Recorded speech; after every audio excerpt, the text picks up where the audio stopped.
تلخ چیز تھی جو میں نے اس آیت کے کانٹیکسٹ میں آخر میں رکھی ہے کہ یہ ہماری بدقسمتی کہہ لیں کہ اکثر گناہ جو ہمیں معلوم ہیں وہ سب کے سب کبیرہ گناہ ہی ہیں، ان میں کوئی گناہ چھوٹا گناہ نہیں ہے، ہم ان کو چھوٹا سمجھ رہے ہوتے ہیں۔ اگر آپ کو یہ سارے گناہوں کی لسٹ چاہیے نا تو بخاری مسلم کے حوالے سے مشکات المصابیح میں اگر آپ چلے جائیں نا تو مشکات کے شروع ہی میں پہلی جلد کے اندر آپ کو ایک چیپٹر ملے گا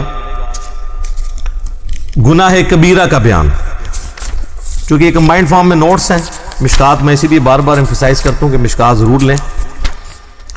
مثلا پہلی حدیث اس چیپٹر میں وہ بخاری اور مسلم دونوں سے لے کے ہیں کہ عبداللہ ابن مسعود رضی اللہ تعالیٰ عنہ کہتے ہیں کہ نبی علیہ السلام سے کسی نے عرض کیا کہ اللہ کے نزدیک سب سے بڑا گناہ کون سا ہے؟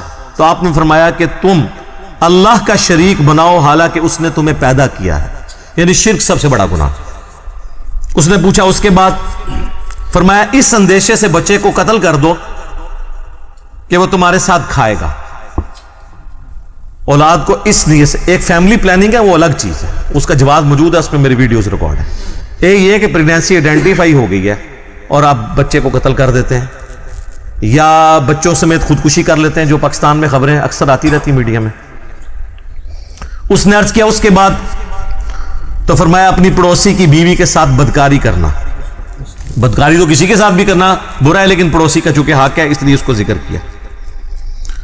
پھر نبی صلی اللہ علیہ وآلہ وسلم نے سورۃ الفرقان کی آیت تلاوت کی، والذین لا يدعون مع اللہ الہا آخر ولا يقتلون النفس التي حرم اللہ الا بالحق ولا يزنون، جو میں نے شروع میں بھی حدیث کا ذکر کیا تھا کہ حدیث میں 3 بڑے گناہ بیان ہوئے۔ اگلی حدیث امام بخاری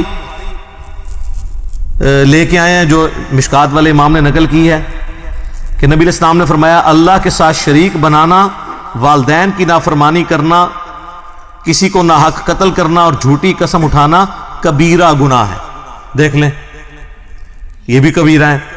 اس سے اگلی حدیث بخاری اور مسلم دونوں میں ہے کہ جھوٹی قسم کی بجائے جھوٹی گواہی کا ذکر ہے اس حدیث کے اندر کہ جھوٹی گواہی دینا بھی گناہ کبیرہ ہے۔ اس سے اگلی حدیث بھی بخاری اور مسلم دونوں میں ہے، نبی علیہ السلام نے فرمایا 7 چیزوں سے بچو۔ پوچھا کہ کون سی؟ فرمایا اللہ کے ساتھ شرک کرنا، جادو کرنا، قتل کرنا، سود کھانا، یتیم کا مال کھانا، میدان جنگ سے پیٹ پھیر کر فرار ہونا اور پاک دامن عورتوں پر تہمت لگانا۔ یہ 7 بھی جناب کبیرہ گناہ ہے۔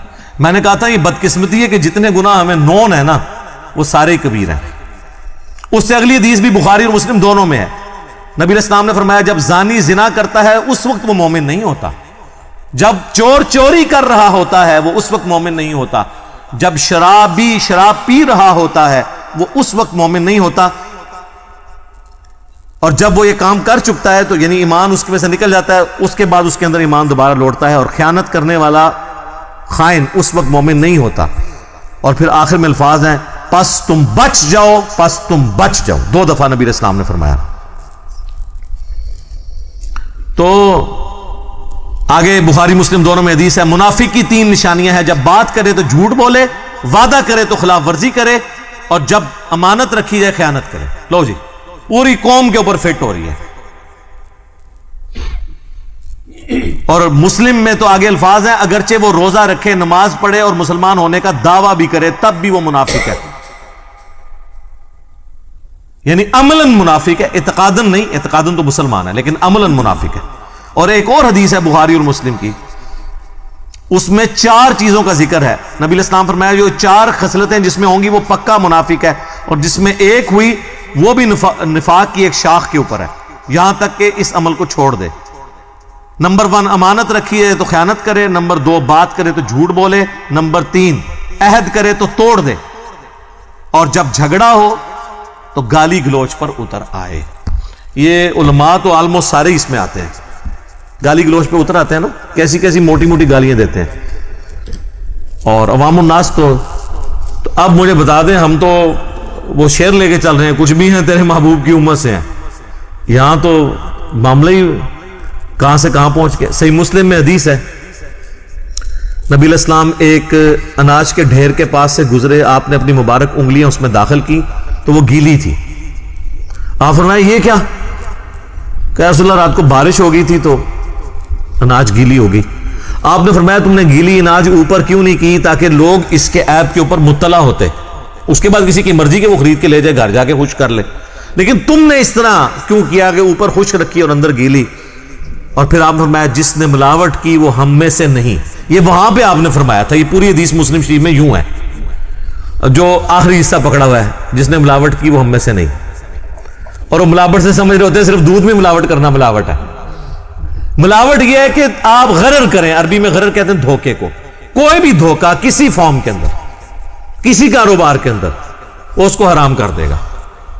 جیسے ہی دھوکہ آئے گا, چاہے وہ پلاٹس کی فائل کی شکل میں آئے, اس کو حرام کر دے گا. چاہے بیچنے والی چیز کی شکل میں آئے, اس کو حرام کر دے گا. یعنی آپ مال دکھائیں کچھ اور جب ڈال کے دینے لگیں کچھ اور ڈال دیں, تو آپ نے دھوکہ کر دیا, غرر کر دیا. تو غرر جب بھی آئے گا تو وہ پورے کے پورے مال کو, آپ کے کمائی کو حرام کر دے گا. بولے اعوذ باللہ تعالی. اللہ تعالی ہمیں اس فتنے سے بچا کے رکھے, اپنے ایمان کے اندر رکھے, گناہ کبیرہ سے بچنے کی توفیق عطا فرمائے, اور کمٹمنٹ کے ساتھ اپنے محبوب صلی اللہ علیہ وآلہ وسلم کی سچی اتباع کرنے کی توفیق عطا فرمائے, آمین. تو یہ میں نے اس لیے گناہ کبیرہ کے حوالے سے تفصیلی گفتگو کی. اکثر لوگ پوچھتے ہیں توبہ کا طریقہ کیا ہے, کون کون سے بڑے بڑے گناہ ہیں, اور چھوٹے گناہوں کے بارے میں کیا ہے. تو توبہ تو میں نے آپ کو بتا دیا کہ توبہ یہ ہے کہ اپنی اصلاح کرنی.